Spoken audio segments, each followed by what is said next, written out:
এবার কাদের সিদ্দিকীকে ল্যাংটা করতে হবে, কাদের সিদ্দিকীকে উলঙ্গ করতে হবে। সে বলেছে 32 নম্বরে যারা হামলা করেছে তাদেরকে বিচারের আওতায় আনতে হবে। এই ভাঙ্গাবীরকে বাংলাদেশে এখনো বাহিরে কিভাবে আছে এটা আমার কাছে অবাক লাগছে। ভারতের বাইরে অন্য কোন স্টেটে থাকতো, বিশ্বে 195টা দেশ আছে, সে ভারতে কেন? তাই না? শেখ হাসিনা ভারতে 6 মাস যাবত পলায়ন আছে, সে ভারতে কেন আছে? সে কেন কুয়েতে গেল না? সে কেন আমেরিকাতে গেল না? তার মেয়ে তো সাইমা ওয়াজেদ, তার মেয়ে তো হুতে কাজ করে, সে কেন ভারতে আছে? সে এখন ভারতে বসে, বাংলাদেশের পার্শ্ববর্তী দেশ, সে ভারতে বসে সে সেখানে ছাত্র সমাজের জন্য ভাষণ দিবে। আমাদের মুক্তিযুদ্ধের ইতিহাস, আমাদের গৌরবের ইতিহাস, আমাদের বিজয়ের ইতিহাস, এই ইতিহাসকে মুছে ফেলতে পারবে না। আমি জানি এটা মুছে ফেলার চেষ্টা হচ্ছে। আমি তো আমার নিজের জন্য কিছু করতে চাইনি। একমাত্র 32 নম্বর বাড়িটা, সেটাও তো আমি জনগণকে দান করে দিয়েছি, আমরা 2 বোন। হ্যাঁ, জাতির পিতা পরিবারের নিরাপত্তা দেওয়ার জন্য একটা আইন করা হয়েছিল, সেই সূত্রে একটা বাড়ি রেহানাকে থাকতে দেওয়া হয়েছিল। আর আমার স্বামী, তিনিও চাকরিজীবী নিউক্লিয়ার সায়েন্টিস্ট ছিলেন, তার একটা বাড়ি 5 নম্বরে, যেটা জয়পুরের। আজকে সেই বাড়িও পুড়িয়ে দেওয়া হয়েছে। আগস্ট মাস শোকাহত মাস। বাংলার দামাল ছেলেরা 15ই আগস্ট 32 নম্বরের এই বাড়িটিতে কিভাবে হামলা করেছে। সিঁড়ি ভাঙচুর হয়েছে, বিল্ডিং ভেঙে গিয়েছে, ফ্লোর ভেঙে গিয়েছে।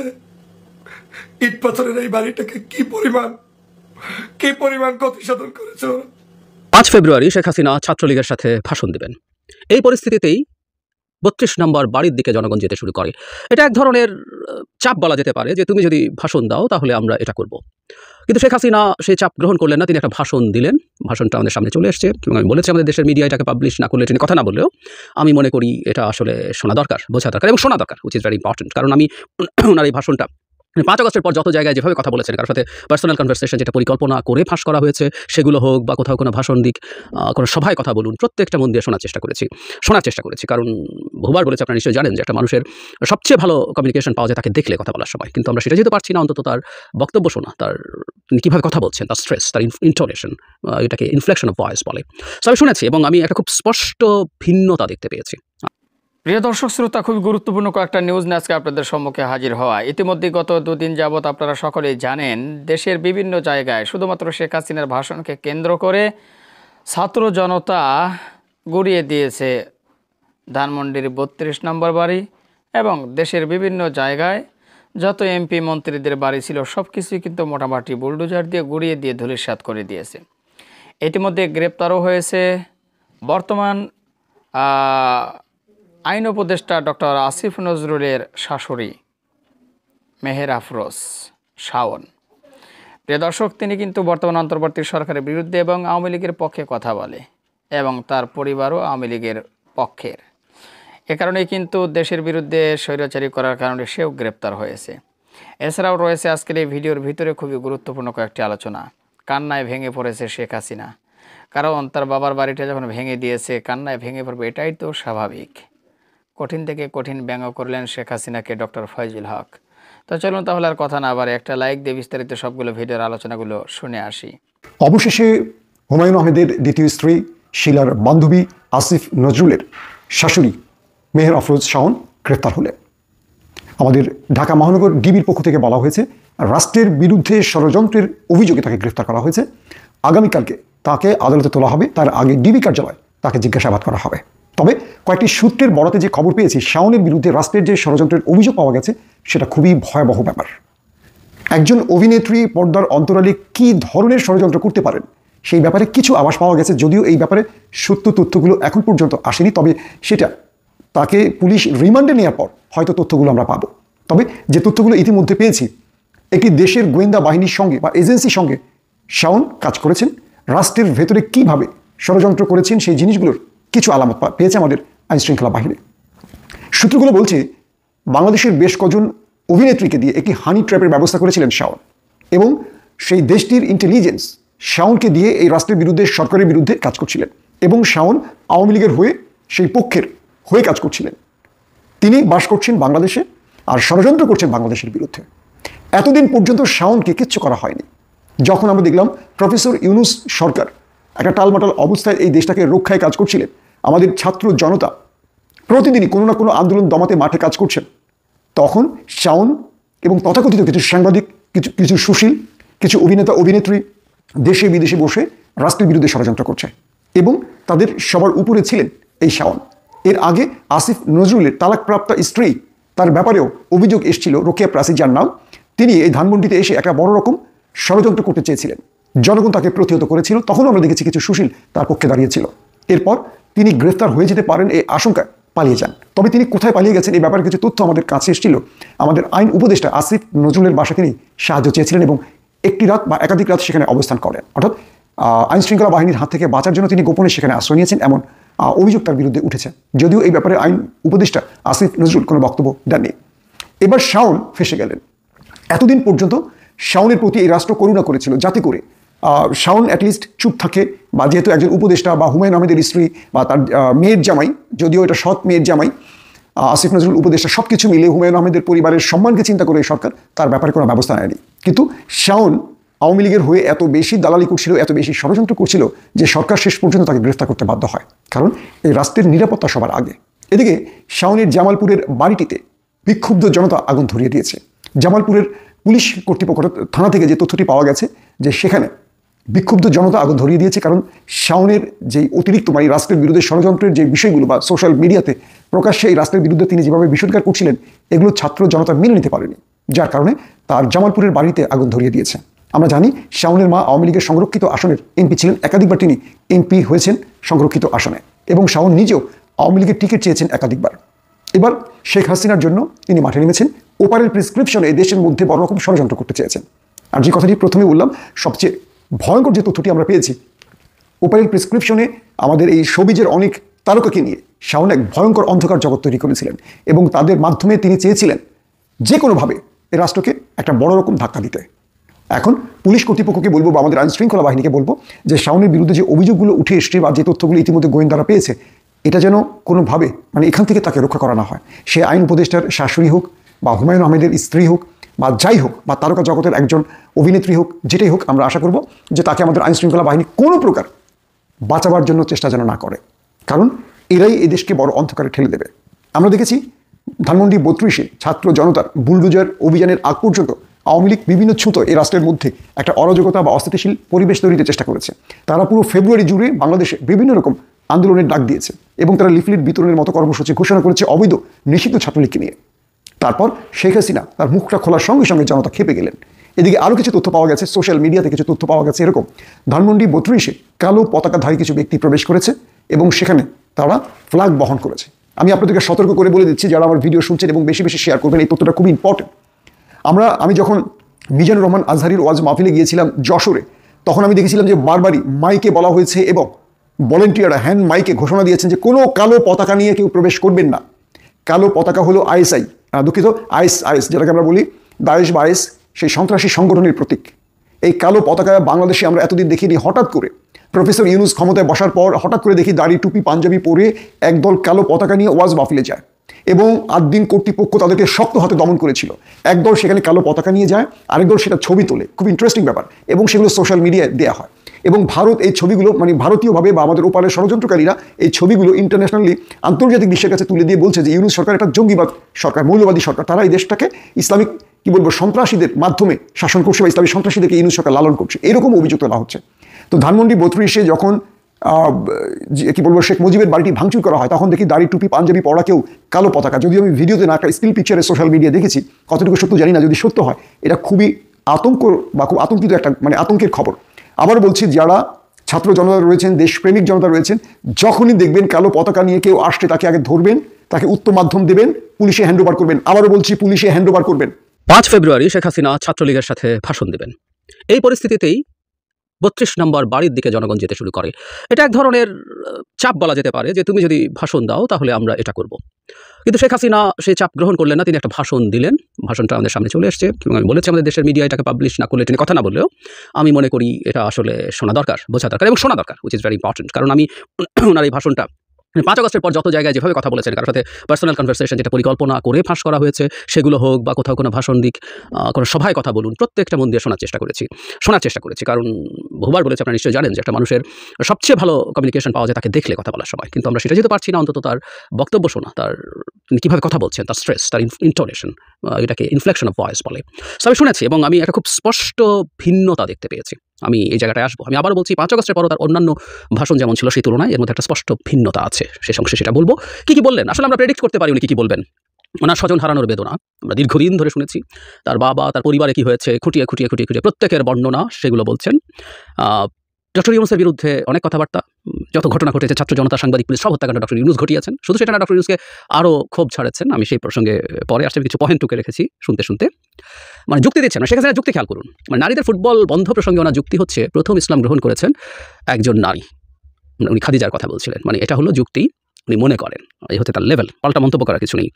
শিক্ষকরা বিভিন্ন জায়গায় অপমানিত হয়েছে, স্টুডেন্টরা শিক্ষকদেরকে ধরে পদত্যাগ করিয়েছে, তাদেরকে স্কুল থেকে বের করে দিয়েছে। কোনো ক্ষেত্রে বা কিছু ক্ষেত্রে এটা ঘটেছে, বিশেষ করে শেখ হাসিনার পতনের পর। উচিত হয়নি। এবং আবার শিক্ষক নিয়ে প্রশ্ন আসে, মানে শেখ হাসিনার সময় বহু আওয়ামী ডাকাত শিক্ষক হিসেবে বসে গিয়েছিল, তারপরও যেভাবে তাদেরকে পদ থেকে সরানো হয়েছে, এটা অসুন্দর হয়েছে, এটা অন্যায় হয়েছে। কিন্তু এখানে খুব ফানি একটা ঘটনা, মানে একটা মানুষ কত নীচ। উনি যুক্তি দিচ্ছেন, প্রধানমন্ত্রী হওয়ার পরও আমার ইউনিভার্সিটির শিক্ষকদের, স্কুলের শিক্ষকদের সম্মান করতাম, পা ধরে সালাম করতাম। মানে তার মাইন্ডসেট হচ্ছে উনি এটা করুণা করছেন। উনি প্রধানমন্ত্রী হওয়ার পর আপনার স্কুলের টিচারদেরকে আপনাকে ভুলে যেতে হবে, ওদেরকে পাত্তা দিতে হবে না। কিন্তু উনি এতই মহান যে উনি এরপরও পা ধরে সালাম করেছেন। মানে একটা মানুষ এটাকে যুক্তি মনে করছেন, এটাকে অন্য বিষয়টাকে তাচ্ছিল্য করার জন্য ব্যবহার করছেন। খেয়াল করি, উনি দেশকে জাতির পিতা বঙ্গবন্ধুর স্বপ্নের মতো করে গড়ে তুলতে চেয়েছেন। সত্য কথা মাঝে মাঝে বেরিয়ে যায়। উনি জাতির পিতা নন, উনি তার পিতার শেষ মুহূর্তের স্বপ্ন ছিল বাংলাদেশকে একটা একদলীয় রাষ্ট্রে পরিণত করে উনি তার এটাকে বাদশাহীতে, রাজত্বে পরিণত করা। হি ডিড ইট, উনিও তাই করেছেন। তবে একটা ডিফারেন্স আছে, শেখ মুজিবের চাইতে শেখ হাসিনা অনেক বেশি বাজে, নোংরা। কারণ শেখ মুজিব যা করেছেন প্রকাশ্যভাবে, সৎভাবে করেছেন। উনি কনস্টিটিউশনে 4th অ্যামেন্ডমেন্ট করে এটাকে একদলীয় রাষ্ট্রে পরিণত করেছেন। শেখ হাসিনা কার্যত তাই করেছেন, কিন্তু প্রতারণামূলকভাবে, গণতন্ত্রের মুখোশ রেখে। এটা আরও বিভৎস, আরও জঘন্য। ক্রমাগত এলডিসি গ্র্যাজুয়েশনের কথা বলেন। আমি আগের ভিডিওতে বলেছি তার বাপ নাকি এলডিসি বানিয়েছেন বাংলাদেশকে। বাংলাদেশ মানে এলডিসি নিচে কি ছিল, সেখান থেকে এলডিসিতে উত্তরণ হয়েছে। আমি বলেছি বাংলাদেশ একদিনও এলডিসি থাকার কথা না, এবং দফায় এলডিসি গ্র্যাজুয়েশনের কথা বলছি। এবং আমরা এটা জানবো, বাংলাদেশের এত এই যে সকল উন্নয়নের বয়ানের জন্য ঢাকঢোল পিটিয়ে এটা করা হয়েছিল, পারলে এটা স্লো করা দরকার ছিল। নেপাল এটা পিছিয়ে দিতে বলেছে, আমরা অনেকে দেখেছি নিশ্চয়ই। কারণ এটা গেলেই আমাদের অনেকটা ট্যারিফ সুবিধা চলে যায়। 26 সাল হচ্ছে আমাদের গ্র্যাজুয়েশন, আরও 3 বছর মানে 29 পর্যন্ত আমাদের যাবতীয় সমস্যা মূলত শুরু হবে 29-এর পর। কারণ 26 এলডিসি গ্র্যাজুয়েশন হলেও যে এলডিসি হিসেবে আমরা যেসব সুবিধা পেতাম সে বিভিন্ন ক্ষেত্রে সেগুলো 29 পর্যন্ত বলবৎ থাকবে। এরপর এটা আসলে চলে যখন যাবে, আমরা বড় বিপদে পড়তে যাচ্ছি। কপিরাইট, ট্যারিফ সুবিধা সব উঠে যাবে। আমরা যদি আমাদের এর মধ্যে যোগ্য করে তুলতে না পারি, আমরা ভয়াবহ বিপদে পড়ব। ক্রমাগত যে কাজটা করছেন এটা সিন্ডিকেট। আমরা এই ব্যাপারে সতর্ক থাকবো। আওয়ামী লীগের হয়ে যারাই কথা বলছেন একই কথা, মানে ভার্বাটিম, আগের বারও যা বলেছে এবারও তা। পুলিশকে নিয়ে এটা করা হয়েছে, ওটা করা হয়েছে, প্রেগনেন্ট পুলিশকে এই করেছে, সেই করেছে, মিথ্যাচার। এটা ক্রমাগত হচ্ছে, এটা ক্রমাগত হবে। মানে পুলিশকে ডিমোরালাইজ যত করে রাখা যায়, আমাদের স্টেট, আমাদের সরকার ততই ঠিকঠাক মতো ফাংশন করতে পারবে না। সো এটা একেবারে পরিকল্পিতভাবে হচ্ছে, ভবিষ্যতে আরও হবে, আমরা নিশ্চিত থাকতে পারি। এবং এই পুলিশের বিচার হচ্ছে না কেন এই কথা বলেও উনি দারুণ ন্যায় বিচার খেলা দেখানোর চেষ্টা করছেন। মাঝে মাঝে বলেন, এবং সবচেয়ে এটা বলার পর আসলে হাসি চলে এসছে। আপনারা শুনবেন, আমি প্রত্যেককে বলছি, আমার কি অপরাধ, আমার অপরাধটা কি, আমি সেটা জানতে চাই। মানে উনি ওনার অপরাধটা কি সেটা জানতে চান। মানে একটা মানুষ এরকম প্রশ্ন করতে পারেন, তিনি মনে করছেন, সেটা ইন্টারেস্টিং। মানে এটা উনি যদি ট্রুলি ফিল না করেন বা ফিল করেও যদি থাকেন, এটা বলা যায়। Very interesting. কিছু বলতে চাই না এই প্রসঙ্গে। ডক্টর ইউনূসের প্রতি ওরা খুব খবর নাকি ডক্টর ইউনূসকে এবং তার মাইক্রোফিন্যান্সকে সারা পৃথিবীতে পরিচিত করিয়েছেন। 96 সালে ক্ষমতায় আসার পর তিনি কিভাবে গ্লোবাল ফোরামে স্পেনের রানীর উপস্থিতিতে, হিলারি ক্লিন্টনের উপস্থিতিতে এসব করেছেন। তাহলে একটা প্রশ্ন থেকে যায়, এই ডক্টর ইউনূস না সুদখোর, এই ডক্টর ইউনূস না গরিবের রক্তচোষা? তো গ্রামীণ ব্যাংকের সুদ কি তখন নিচু ছিল? আরও বেশি ছিল। তো সেই সুদখোরকে উনি প্রমোট করছেন। তো সুদখোরের প্রমোটার শেখ হাসিনা, তো তার যদি ডক্টর ইউনূস বিরাট খারাপ লোক হয়ে থাকে, শেখ হাসিনা তো তার 10 গুণ, 100 গুণ, 1000 গুণ বেশি খারাপ। উনি তাকে প্রমোট করেছেন গ্লোবালি, এবং খেপতে একটা পর্যায়ে ডক্টর ইউনূসকে বেইমান, মুনাফেক ইত্যাদি বলেছেন। তবে একটা ব্লান্ডার ডক্টর ইউনূস করেছেন, সেটা শেখ হাসিনাও ব্যবহার করছেন। এটা ভারতীয় মিডিয়া প্রচুর ব্যবহার করছে, যে meticulously planned movement, master mind আছে। ফলে আমাদের এই যে স্পন্টেনিয়াস সারপ্রাইজিং, এটা উনি আবার একটু যোগ করছেন। ডক্টর ইউনূস তো বলেন না আমার মিটিকুলাস প্ল্যান, শেখ হাসিনার মতো মিথ্যুক সেই কথাটাও ঠিকভাবে বলবেন না, আমরা জানি। উনি বলেছেন যে ডক্টর ইউনূস বলেছেন এটা তার মিটিকুলাসলি প্ল্যান দিয়ে, ইত্যাদি। যাই হোক, এটা হচ্ছে ব্লান্ডার। এটা কীভাবে আমরা রিকভার করবো জানি না। ডক্টর নিজে চেষ্টা করেছেন। দাভোসে উনি ঠিক আমরা যা বলি, এটা একটা স্পন্টেনিয়াস সারপ্রাইজিং, যার কোনো রকম কোনো লিডার ছিল না, তিনি সেটা বলেছেন। সম্পদের কথা, সন্তানদের পড়াশোনা করিয়েছেন, কোনো সম্পদ রেখে যেতে পারবেন না। মানে তারা কত বিলিয়ন ডলার চুরি করেছেন, ডাকাতি করেছেন আমরা জানি। কিন্তু দেশের মধ্যে এই বাগান বাড়ি, বিরাট বিলাসবহুল পূর্বাচলের প্লট সব তো বেরোচ্ছে এখন, অথচ কারোর জন্য কিছু রেখে যান, লেখাপড়া করে করবে। 32 নম্বরের বাড়ি তিনি আর তার বোন জনগণের জন্য ট্রাস্ট করে দিয়ে দিয়েছেন।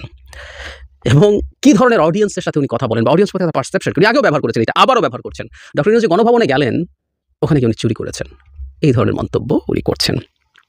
আগস্ট মাস, শোকাহত মাস, বাংলার দামাল ছেলেরা 15ই আগস্ট 32 নম্বরের এই বাড়িটিতে কিভাবে হামলা করেছে। সিঁড়ি ভাঙচুর হয়েছে, বিল্ডিং ভেঙে গিয়েছে, ফ্লোর ভেঙে গিয়েছে। ইট পাথরের এই বাড়িটাকে কি পরিমাণ ক্ষতি সাধন করেছে। 32 নম্বর বাড়িটি একটি ঐতিহাসিক বাড়ি। এই বাড়িটি দেখতে পৃথিবীর কত মানুষ আসবে। এই বাড়ি তো বারবার বানানো যাবে না। এত সুন্দর একটা বাড়ি, এত সুন্দর একটা বাড়ির দেয়াল, এত সুন্দর এখানে ইট পাথর দিয়ে বালু দিয়ে বানানো ঢাকা শহরের এত ঐতিহ্যবাহী বাড়ি আর ছিল না। সেরকম একটা বাড়িকে তোমরা 15ই আগস্ট এইভাবে বাড়িটাকে সম্পূর্ণ ক্ষত বিক্ষত করলো। আমার বাঙালির স্বপ্নের বাড়ির উপরে কত সুন্দর ছাদ, কত সুন্দর সামনের রাস্তা, ফুলের বাগান, সব চূর্ণ বিচূর্ণ করে দিল। এই বাড়ির যারা আহত নিহত হয়েছে তাতে তো সমস্যা নাই, তারা তো আল্লাহর কাছে চলে যাবে, কিন্তু আমার বাড়ি কোথায় পাবো? তারা তো তাদের প্রাপ্তি পাবে, কিন্তু আমার বাড়ি কোথায় পাবো? আমি শোকাহত, আমি মর্মাহত। আমার এই বাড়ির জন্য আমি কত কষ্ট করছি। আমি দেশ ত্যাগ করি না শুধু এই বাড়িটা পাহারা দেওয়ার জন্য। এই বাড়িটার মধ্যে কত কিছু, এটা আমার স্বপ্নের বাড়ি। এই স্বপ্নের বাড়ির একটা ইটের সমান কি এই বাড়িতে যারা থাকতো তাদের মর্যাদা আছে? এরকম ইট আমি পাবো কোথায়? এরকম আমি বালু পাবো কোথায়? সিমেন্ট পাবো কোথায়? এরকম বাড়ি আর পাবো না। এরকম বাড়ি যারা জ্বালিয়ে দিয়েছে, এরকম বাড়িতে যারা আক্রমণ করেছে, ওরা মানুষ না। এই বাড়িগুলার ইটের প্রতি, দেয়ালের প্রতি, রঙের প্রতি, চুনকামের প্রতি একটু খেয়ালও করলো না। ওরা কি মানুষ? ওরা তো সন্ত্রাস, ওরা তো জঙ্গি। একটা বাড়ির দেয়ালের উপরে এত আক্রমণ কেন? একটা সিঁড়ির উপরে এরকম আক্রমণ কেন? একটা গ্রিলের উপরে এরকম আক্রমণ কেন? উপর থেকে, নিচ থেকে, চতুর্দিক থেকে। ওরা কি বুঝলো না যে এই বাড়িটা কত বড় ইতিহাস হয়ে থাকবে? এই বাড়িটা কত বড় মানুষের জন্য স্মৃতিচারণ হয়ে থাকবে? ওরা এটা বুঝলো না। কেনই ওরা 15ই আগস্ট এই বাড়িটাকে ভেঙে চুরে শেষ করে দিল? আমার এই বাড়ি সব হারিয়ে গেলে সব পাওয়া যাবে, কিন্তু বাড়ি, বিল্ডিং, এরপরে এখানে স্থাপত্য, এই যে বালু, এই যে চুনকাম, এই যে কত কারুকার্য, এগুলো কি আর পাবো? নতুন নতুন আর্কিটেকচার আসবে, তাতে এদেশে কি হবে? এই যে আমি যে বাড়িটা, এই বাড়িটা কি আর আসবে? এটা আসবে না। 15ই আগস্টের এই শোক আমরা কোনোভাবে ভুলে যেতে পারি না। আমরা কোনোভাবে এই শোক মুছে যেতে পারি না। আমাদের এই শোক পালন করতে করতে জীবন শেষ হয়ে যাবে। আমার জীবনের সবচেয়ে বড় কষ্টের জায়গা হচ্ছে আমার এই বাড়িটা।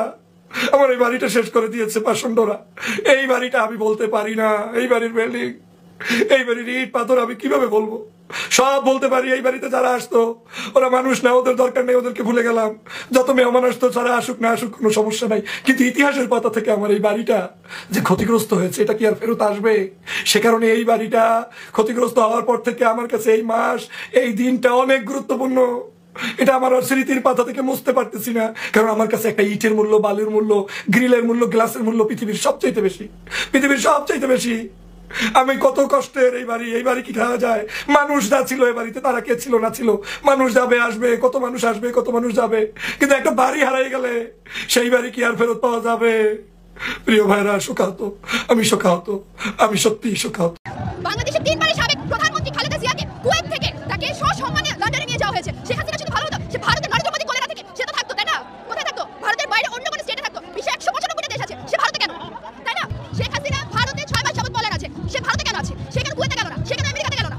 তার মেয়ে তো সাইমা ওয়াজেদ, তার মেয়ে তো হুতে কাজ করে, সে কেন ভারতে আছে? সে এখন ভারতে বসে, বাংলাদেশের পার্শ্ববর্তী দেশ, সে ভারতে বসে সে সেখানে ছাত্র সমাজের জন্য ভাষণ দিবে। এটা কি কোনো ছেলে খেলা মনে হয়? বাংলাদেশ এবং ভারতের মধ্যে এক ধরনের চুক্তি আছে। সেই চুক্তিটাকে আপনি জানেন যে বাংলাদেশ থেকে কোনো চোর যদি ইন্ডিয়াতে যদি যে পলায় থাকে, সাপোজ পলায় আছে, সেখানে ইন্ডিয়া বাধ্য ওই লোকটাকে খুঁজে বের করে বাংলাদেশে পাঠাতে। পিনাকি ভট্টাচার্য, সে আছে প্যারিসে, তাকে কি বাংলাদেশে আনতে পারতো না? লন্ডনের সাথে এই চুক্তি তারেক রহমানকে নিয়ে আসার জন্য শেখ হাসিনা বারংবার এটা হচ্ছে চুক্তি করতে চেয়েছে। তারেক রহমানকে দেশে আনতে চেয়েছে, পেরেছে, কারণ ওর মতো গন্ডমূর্খ তারেক রহমানকে দেশে আনতে পারিনি। বাংলাদেশের মানুষকে তাকে লাফতে মেরেছে, ভারতে পাঠিয়েছে। ভারতে বসে বাংলাদেশে যে এই মুহূর্তে সে যে এক ধরনের ছাত্র সমাজের উদ্দেশ্যে যে ভাষণ দিতে চাচ্ছে, সেই জন্য আমাদের মধ্যে যে সাধারণ মানুষ এখানে জড়ো হয়েছে, যে তার বাবাকে যেখানে হত্যা করা হয়েছে সেই বাড়ি আজকে ঘুরিয়ে দেওয়া হবে। এবং আমার কাছে মনে হয় 5ই আগস্ট যেহেতু তার বাবার যেখানে হত্যা হয়েছে সেখানে পুড়িয়ে দেওয়া হয়েছিল, আমার কাছে মনে হয় সেটা না পুড়িয়ে দিয়ে এই জায়গাটা যদি একটা বিধ্বংস করা যেত, আমার কাছে মনে হয় তখনই ভালো হতো। কিন্তু যেহেতু শেখ হাসিনা আজকে বলেছে রাত 9টায় সে আজকে স্পিচ দিবে, আমার কাছে মনে হয় আজকে যে ধানমন্ডি 32 যে বিল্ডিংটা আছে সেটা একেবারে ঘুরিয়ে দেওয়া উচিত। এবং এই যে ডিজে পার্টি হচ্ছে সেটা শেখ হাসিনা দেখা উচিত যে সে কি করে দিয়ে গেছে, এবং আওয়ামী লীগের কখনো বাংলাদেশের মতো জায়গায় কখনো নির্বাচনে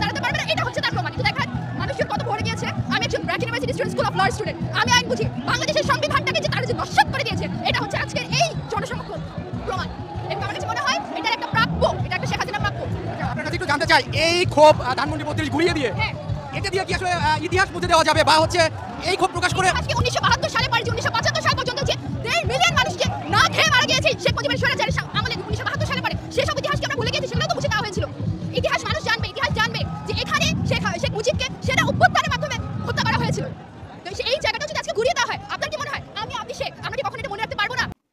প্রিয় দর্শক শ্রোতা, আশা করি সবগুলো ভিডিওই দেখলেন, শুনলেন। অবশ্যই এবার আপনাদের মূল্যবান মতামতটা জানিয়ে দিবেন, পারলে ভিডিওটি শেয়ার করে সবারই দেখার সুযোগ করে দিবেন। আর আমাদের এই চ্যানেল নাসির ইসলামিক মিডিয়া সেন্টারে যদি আপনারা নতুন হন, প্রতিনিয়ত এই ধরনের সকল প্রকার নিত্য নতুন আপডেট খবরগুলো পেতে আমাদের এই চ্যানেলটি সাবস্ক্রাইব করে আমাদের সাথে থাকুন। ইতিমধ্যে যারা সাবস্ক্রাইব করে দিয়েছেন অলরেডি, সবাইকে অসংখ্য ধন্যবাদ জানিয়ে ভিডিওটি এখানে শেষ করছি। ভালো থাকবেন সবাই, আল্লাহ হাফেজ।